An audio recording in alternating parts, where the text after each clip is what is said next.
So I think there is no need to explain, but yeah, still there are very newcomers like who don't know about these things. So yeah, a PCB means printed circuit board.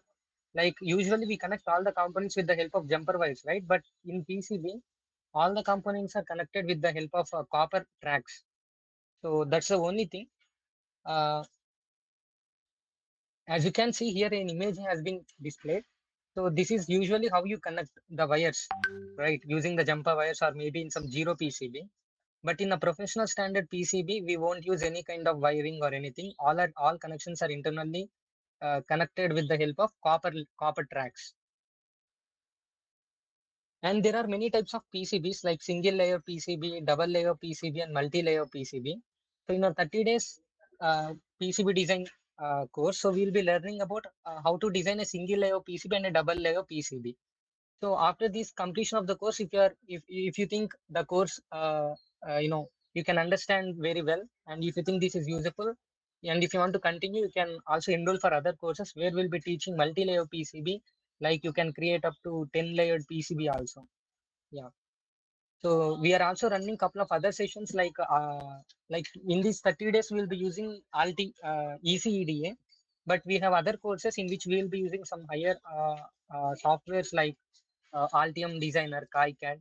Since you all are newcomers, if you directly jump into Altium or KiCad, it may be some little bit difficult for you to understand the user interface because it would be little bit complicated. But whereas in ECEDA, the entire user interface would be very simple. So I will be showing you how to open ECEDA. You can just type ECEDA and you will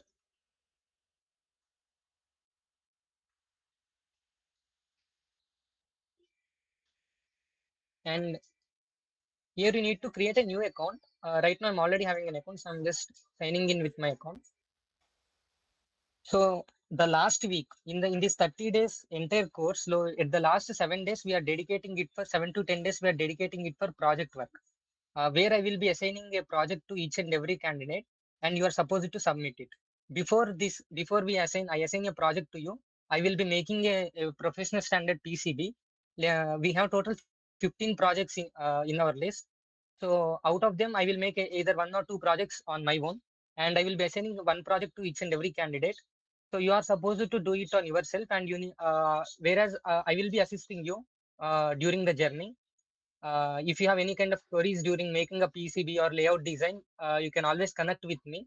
Let's say this is something called BMP 280, which means barometric pressure sensor. As you can see on my screen, we call it as a barometric pressure sensor. We use it this for determining the temperature, pressure, humidity uh, by connecting with any microcontroller. So we will be designing something like this, a breakout board.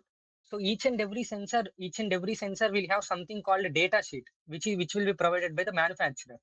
Let's say this is the barometric pressure sensor, and here you can see a small tiny chip, right? A small tiny chip which have a hole on it. So this is the IC, main integrated circuit, which is responsible for determining temperature, pressure, and humidity. So this thing is not manufactured by us. Like we need to get it like imported from the main manufacturing company, that is Bosch.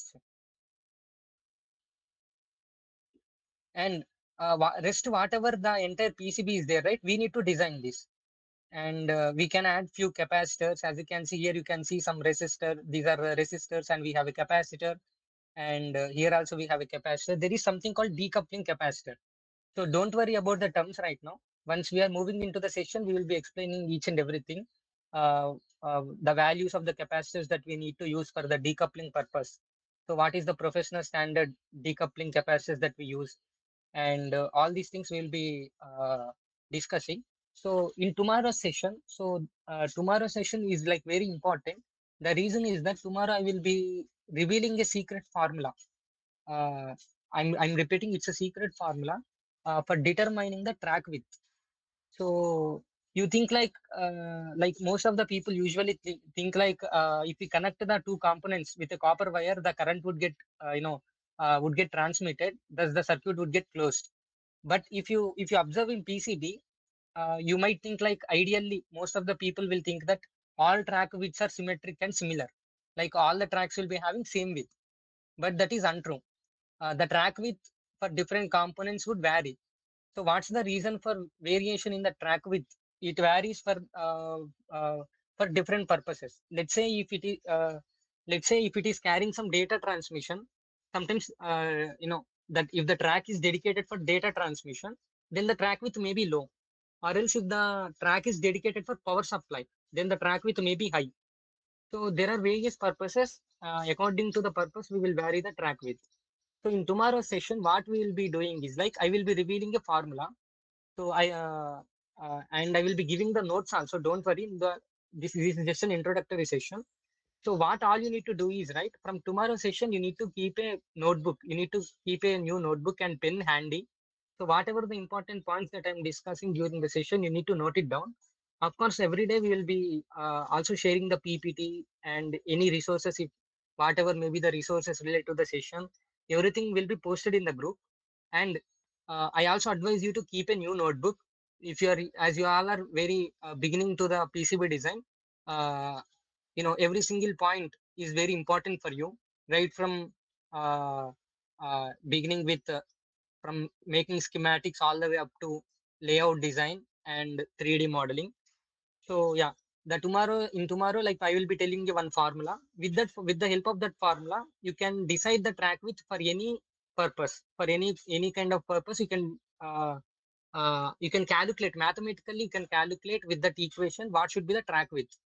So the track width, basically the thing is like track width varies based on the current requirement.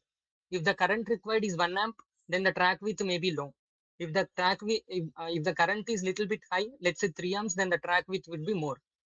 So in most of the sessions, even initially when I'm new to learning the PCB designing, I attended few of the sessions where I learned that usually they say like current I is proportional to track width, but they never reveal the actual formula. They only say the proportionality that current is proportional to the track width. So if you say it is proportional to track width, then you are not, you cannot mathematically calculate because you don't know the constant, right? That equals to, after we will put a constant I equal to some k into something like that.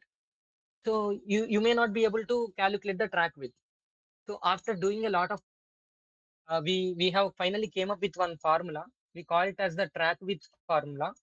So with that formula, you can calculate the exact track width. And I will be also sharing one more trick tomorrow. That is, without the help of formula, how can you directly determine an approximate track width without the help of the mathematical equation? How can you directly approximate uh, the amount of track width needed so that it can satisfy the current requirements? Okay. And in determination of the track width, two things may play an important role. The first thing is, as said earlier, current. I determines the most important role in this. It is the main determining factor for track width. And the second parameter is temperature. These two play a vital role.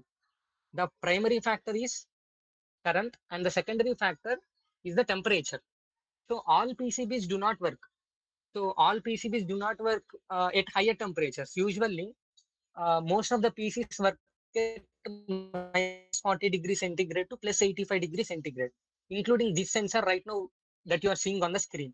Usually, most of the PCBs are designed to operate on a specific operational temperature, that is minus 40 degree centigrade to plus 85 degree centigrade, something like that. That is the standard temperature range in which every PCB is designed to operate. So similarly, if you want the PCB which can withstand higher temperatures, then what should be the track width? So all these parameters we will be discussing tomorrow. Got it? That is the day one. Like from tomorrow, we will start with the track width determination and everything. So like tomorrow, we will be also discussing about. We will begin with schematic. Like we will begin with circuit diagram, placing components. Then we jump into making schematics, and from that schematics tomorrow, I will show you how we can uh, how we can make a layout. Like like tomorrow I'll just give an introductory, like what is the layout designing and everything, and then I will be revealing the track width formula. After that we will go into professional standard PCB designing, and we will explore in depth of each and every stage in PCB design. starting from schematics, circuit diagram, schematics, layout design. Yeah, we will go step by step. So up to here, any queries or any questions you have?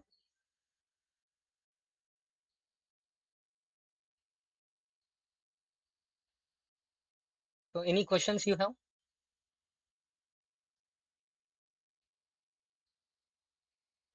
Okay, so yeah.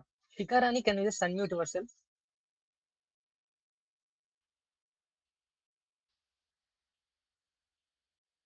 Hello.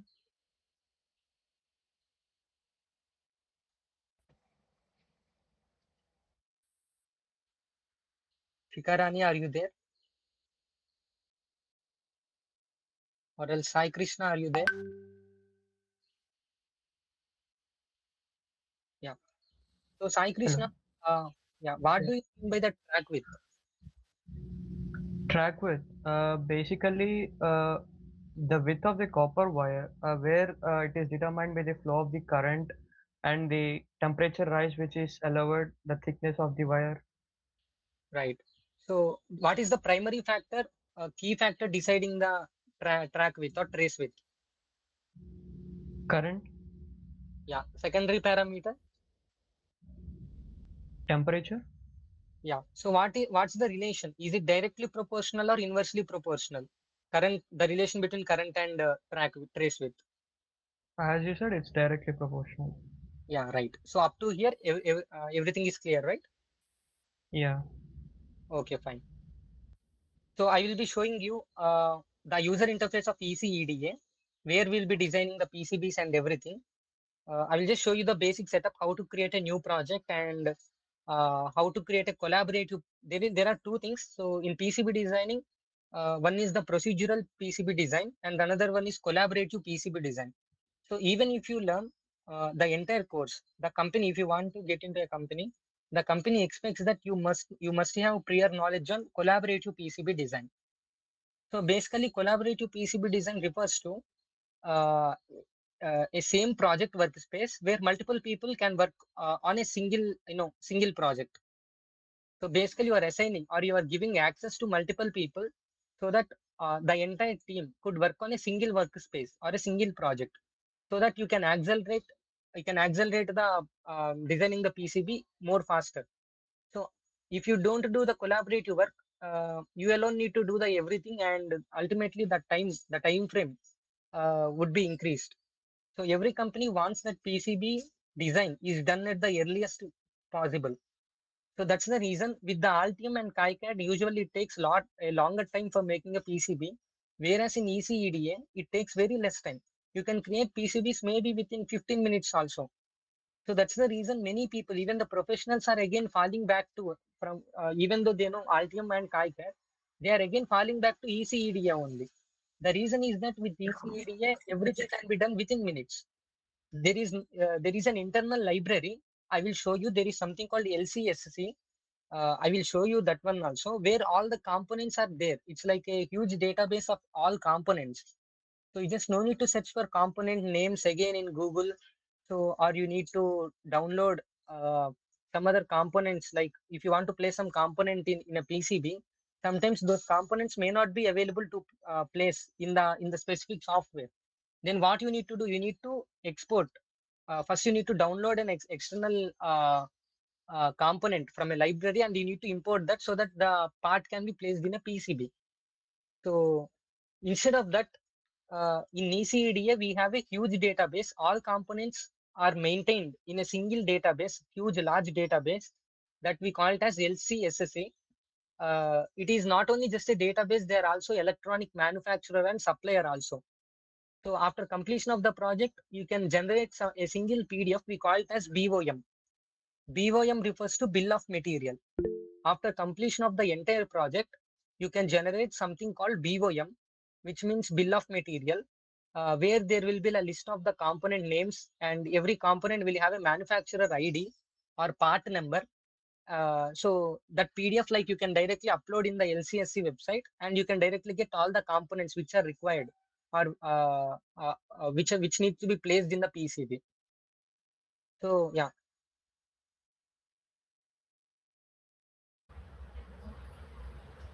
The screen is not visible. Yeah, I'm not sharing the screen yet.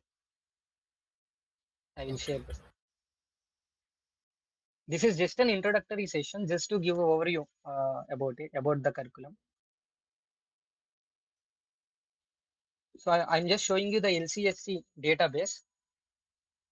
You can type lcsc.com, or you can just search LCSC in Google. The very first website would be LCSC Electronics. As you can see, they are the global electronic distributor, but they are also manufacturing few of the components. But officially, they are listed as the global electronic component distributor. Let's say you want to place some capacitor. See, here already everything is there. Let's say you want to place some capacitor. In capacitor, these many types of capacitors are available, starting from polymer capacitors, electrolytic capacitor, and we have SMD types. These many types of capacitors and thin film capacitors, as you can see on the screen. Thin film capacitors. So as you can see, these kind of aluminum electrolytic capacitors are widely used in Arduino boards. So mostly Arduino company prefers to use aluminum electrolytic capacitors only. Let's say you want to place some component.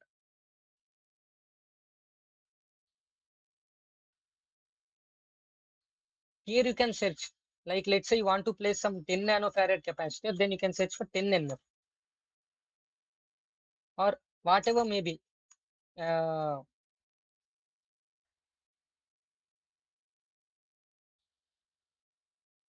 or else if you want to place some, let's say 100 nanofarad capacitor, you can directly search in Google 100 nanofarad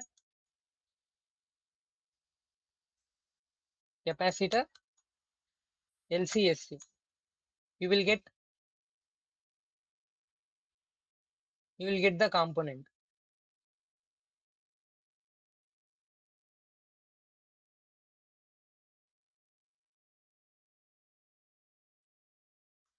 As you can see here in key, to verify if it is 10 nanofarad or not, you need to check the key attributes.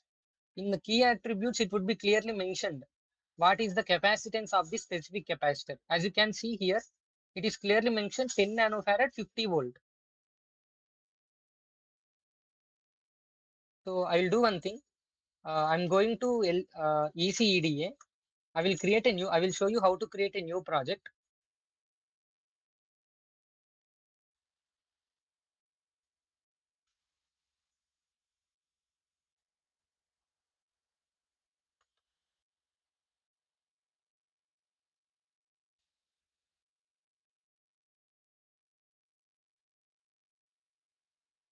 So in ECEDA, there will be two versions. One is Pro Edition and another one is Standard Edition.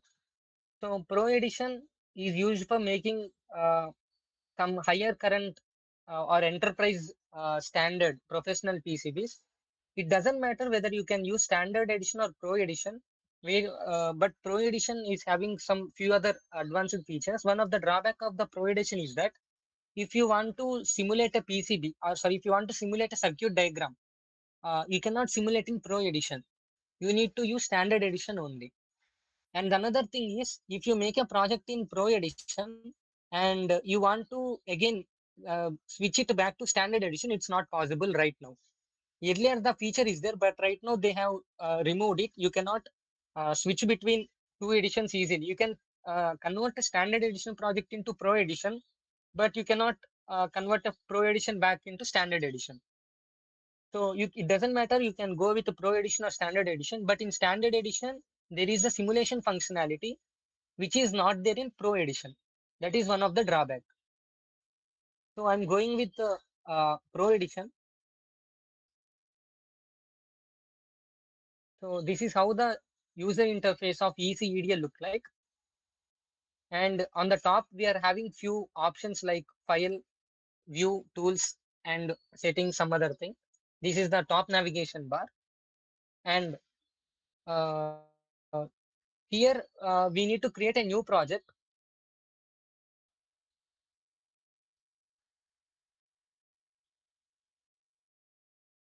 To do that, you need to click on File and then New and then go to Project.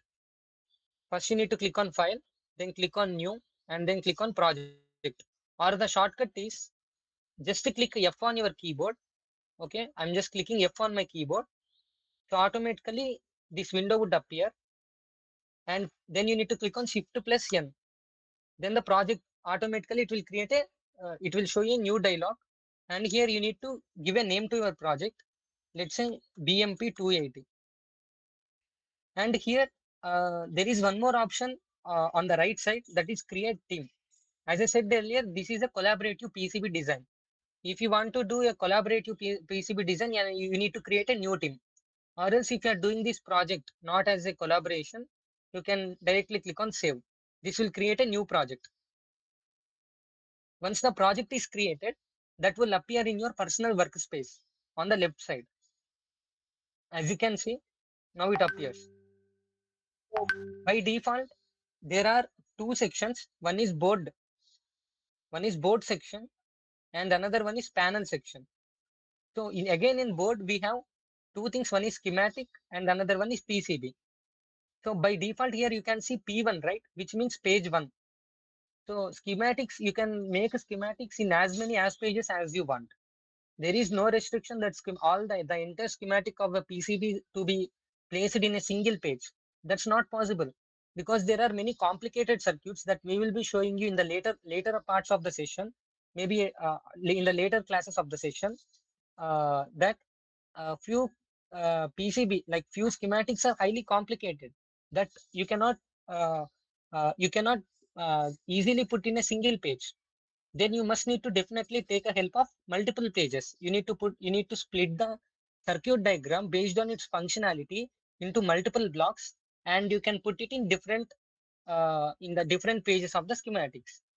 And the another part aspect that you need to learn is that despite you divide the schematics into multiple fragments and you put it in different pages, but sometimes there might be some interconnections between one block to another block. Let's say there are two blocks in a one circuit diagram. There are two blocks, block A and block B.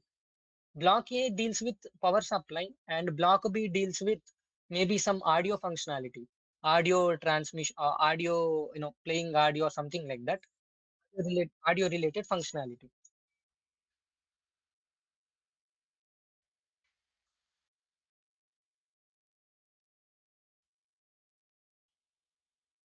Yeah. So we have two blocks. Block A deals with power supply, and block B deals with audio related functionality. Let's say we have one more block, block C, uh, like where we have let's say something like mm,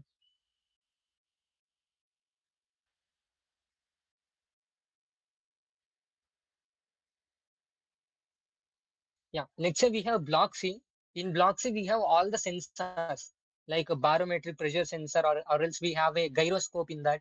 So now the power supply is needed for both uh, audio amplification related block, and as well as it is also necessary, power supply is also necessary for sensing unit. So now you have power supply schematics on one page, and because it's not possible, it's not a professional standard to put the entire schematic in a single page. So basically you will be splitting the schematics, or the circuit diagram into multiple schematics based on its functioning. Uh, so you will be putting the power supply related schematic circuit diagram in one page, and audio amplification or audio playback related part in another page, and finally the sensing related unit in one more page. Now the thing that you need to understand is how to make sure that these interconnections between the blocks not get disrupted. Despite you split into multiple fragments and put in multiple pages, the interconnection, sometimes there may be interconnections between these blocks, block A and block B, block C. So despite you put these fragments in multiple pages, the interconnectivity between these blocks should not get disrupted. That's the main thing that you need to understand. So once you understand that, uh, you can directly jump into the further parts, like making the layout design. Yeah. So now I just clicked on P1. As you can see this window up here. If you want, you can also minimize this left screen uh, side navigation bars. You can also minimize them, or else you can click on this button. It will automatically get minimized. And similarly, you can also minimize this one also. And the another thing that I just would like to highlight is, if you want to use ECEDA, don't use the internal mouse of your PC or your laptop. Make sure that you have an external mouse with you, because with internal mouse of your keyboard, it's very hard and difficult to operate. Make sure that you have an external mouse. That's very necessary. If you are working on any PCB, any professional PCB designer uses an external mouse. So don't go with the internal mouse. So I'm just disabling my internal mouse temporarily. I'm just disabling my touchpad. Yeah. So now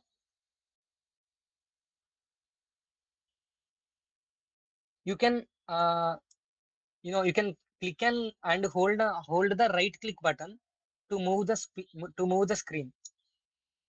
To move the workspace area, you can click on the right click button and you just hold it until you move it to the desired location. Got it? And to zoom in and zoom out, you can use the scroll bar. You can use the scroll bar to zoom in and zoom out. And this page, whatever you are seeing on the screen, this page we call it as the schematic page. And here we have a border, right? Inside the border, uh, the entire space is called as the workspace area. The entire area is workspace area where you can put the schematics and everything. So in every schematic page, at the bottom, there would be metadata. We call this as the metadata or file information. Or here we will be basically putting some project related information. We call this as the metadata. Just remember, we call this as the metadata. And in metadata, we have by default created, updated, automatically this will get updated. And here project name will appear. Yeah. So this is the main workspace area.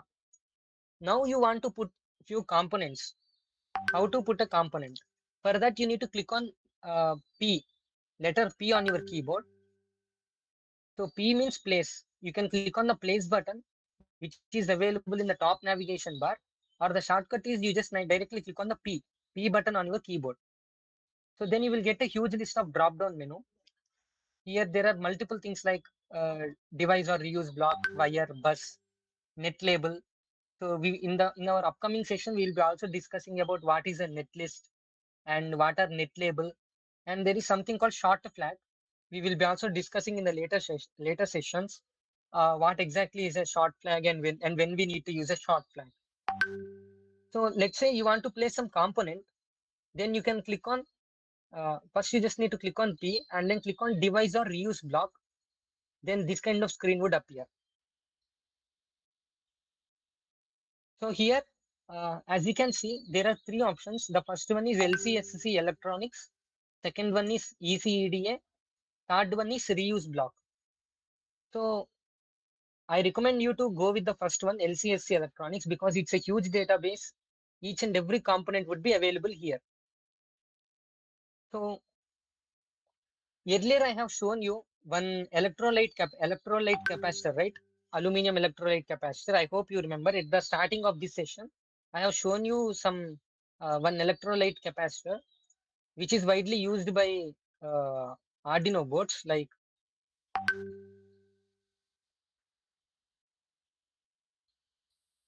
yeah,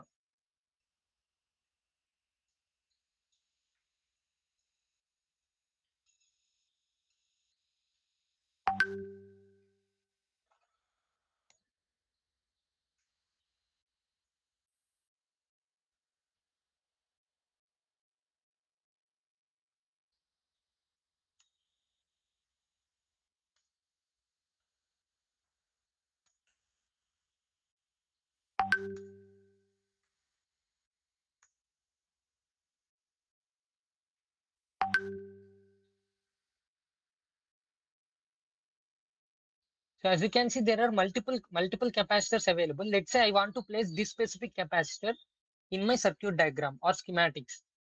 So to do that, you just need to click on the component, and here you will be having something called manufacturer ID. Like this is we call it as the manufacturer ID. And there is one more thing called as LCSC part number or manufacturer part number.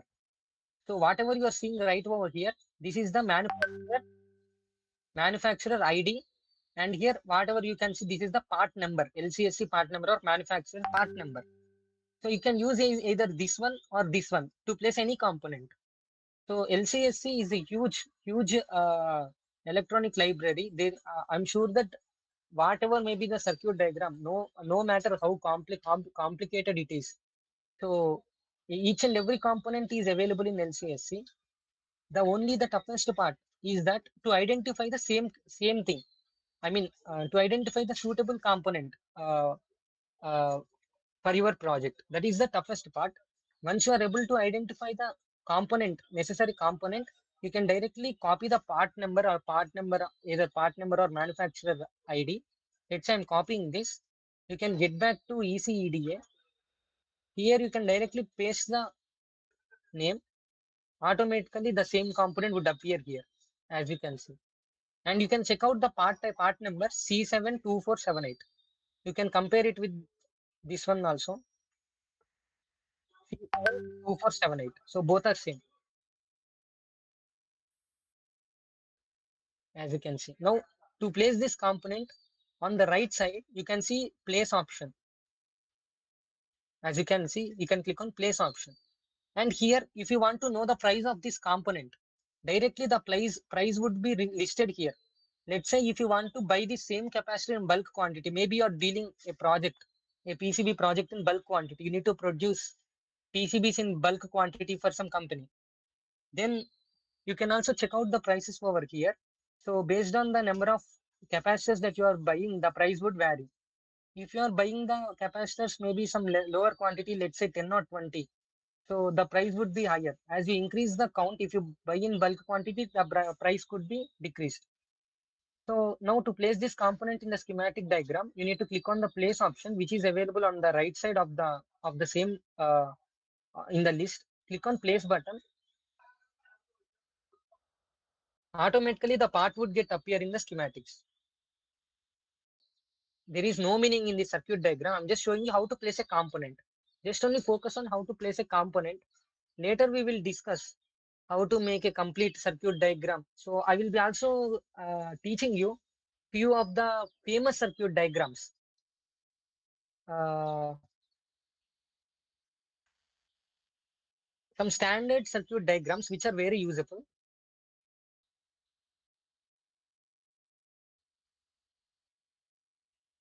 Just give me a second. I'm just logging in with another account where we have some demo projects that I will be showing you, which you guys will be able to do it on yourself after completion of the project.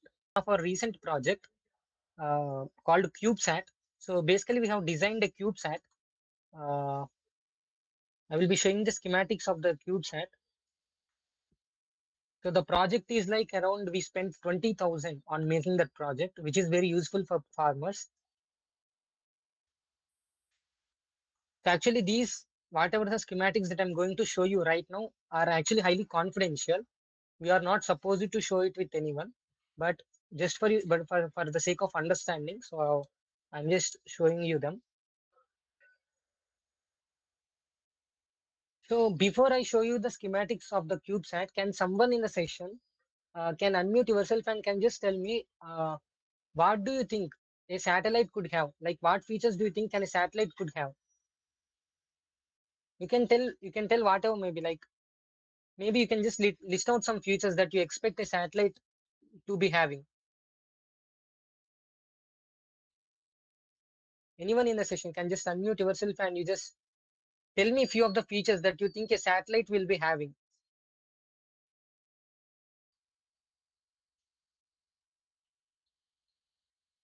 No idea. So ISRO is sending many satellites, NASA is sending many satellites. So basically, our Suchana is currently being supported by InSpace, Indian National Space Promotion and Authorization Center, which is headquartered in Bangalore. We are licensed to launch rockets up to maximum altitude of 10 kilometers. Anyone? No idea. Shikarani, are you there?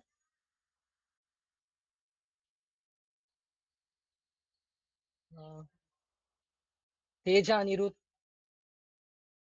Signal integrity. Sorry, can you repeat? Signal integrity. Okay. Like I'm just asking about the features, like temperature detection, maybe wind pressure, humidity.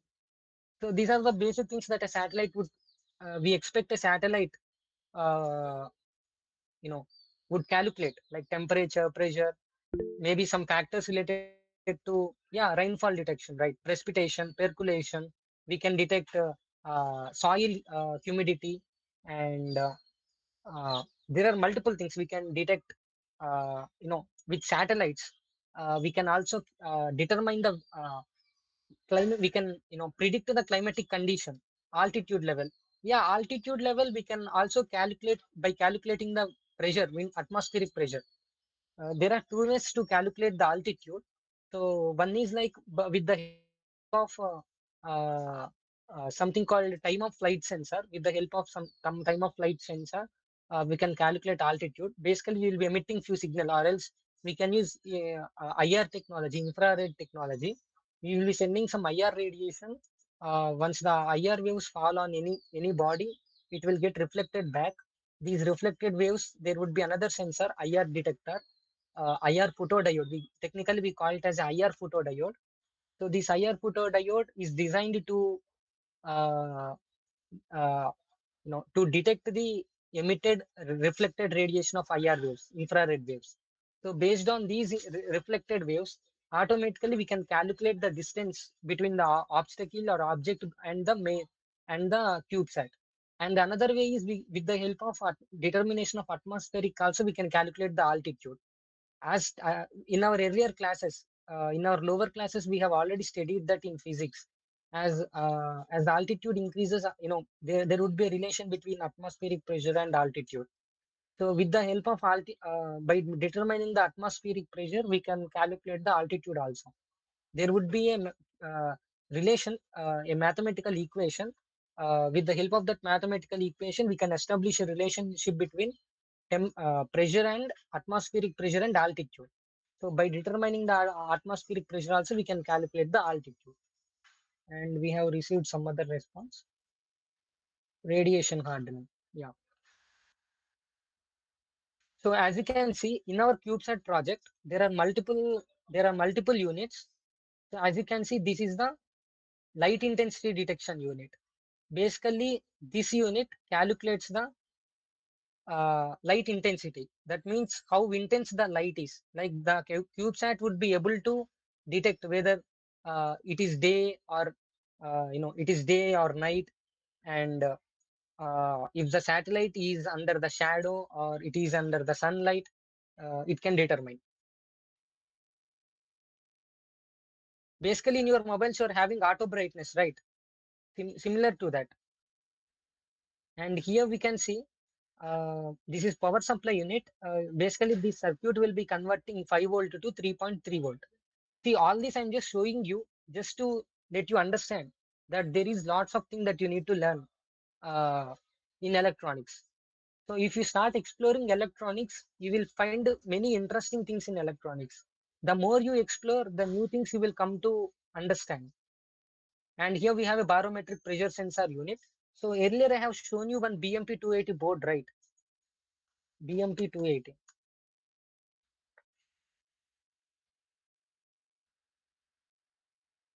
Earlier I have shown you BMP280 board, right? That is the same, as you can see here.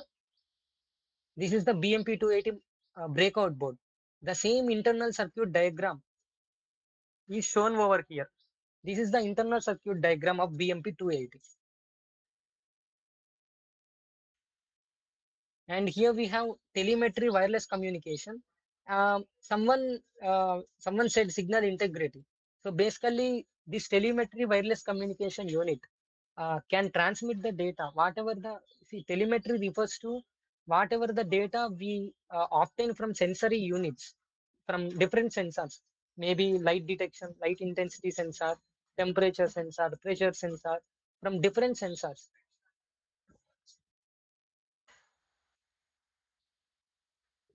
uh, all these details we call it as the telemetry data, and this will be transmitted to the ground station. So for CubeSat, on the CubeSat we have a antenna, and on the ground also we will be installing an antenna.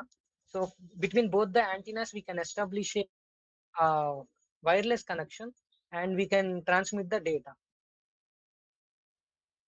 And so transmission means the entire data will be transmitted in the form of waves, maybe like which will be having some specific frequency. For our CubeSat project, we will be using 433 megahertz frequency. So there are many units, like, as you can see, uh, there are total, 17 pages of schematic. If I start explaining the schematics all, it would take a lot of time. As you can see, this is the biggest thing, central processing unit of CubeSat. Here we have pull down reset functionality. That means to reset, if CubeSat doesn't work, we can reset it. And again, in reset functionality, there are two different, manual reset and simulated reset. So there are different things. This is the GSM antenna, this is Bluetooth antenna, and here is the ESP32. So, and here we have microphone transmit or receive interface. So basically with this, we can, here we have audio jack, where we can connect a microphone. And here we have SIM card insertion slot. That means you can also insert a SIM card to a CubeSat. And here we have speaker pins, left speaker, right speaker. That means we can transmit the audio with the help of CubeSat, and we can play the audio with the CubeSat. And we have GSM IC, which is responsible for transmission of, which plays an important role in establishing network with a cellular network. That means if you insert any SIM, Geo or Airtel, so the CubeSat needs to establish a connection with the cellular network or towers. That thing can be made with the help of this IC. And similarly, we have lots of thing here. We have inertial measurement unit, different things are there. So by the end of the course, at least you will be able to create a few of the schematics on your own. So let me also show you one PCB in 3D mode, and I will end up the today's session. So for that, I think I did one maybe in standard mode.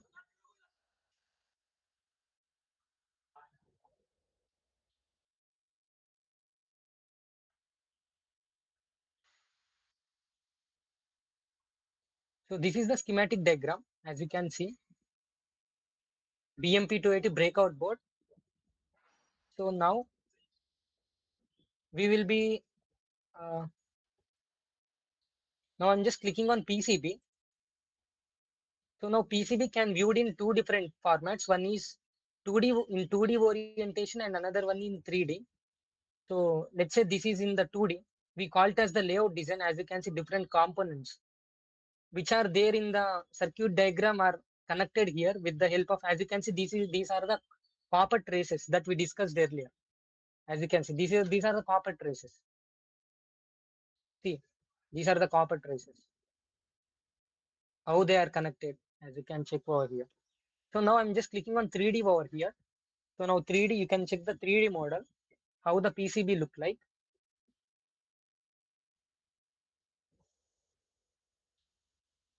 Yeah, here you can put some wires to, where you can insert the header connections. Okay, this is how the PCB look like. So I'm just clicking on property. You can change the color. Uh,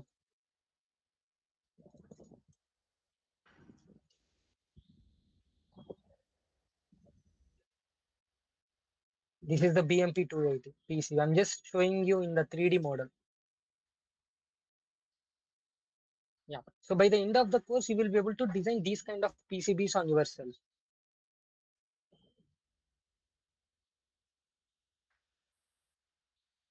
So I'm just ending up the today's session. This is just an introductory session where I'm just showing you what are the expected outcomes of this curriculum. So I hope you all are clear. So if anyone is having any kind of questions, you can just ask me in the next 2 minutes before we wind up the today's session. Any questions from your end? You can unmute yourself and you can ask me.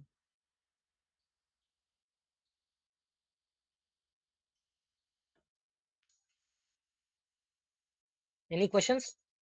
No one? You can raise your hand, no problem. If anyone having any questions. Okay, fine.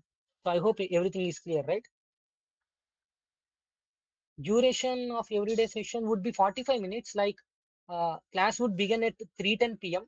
from tomorrow or else 3 p.m. You can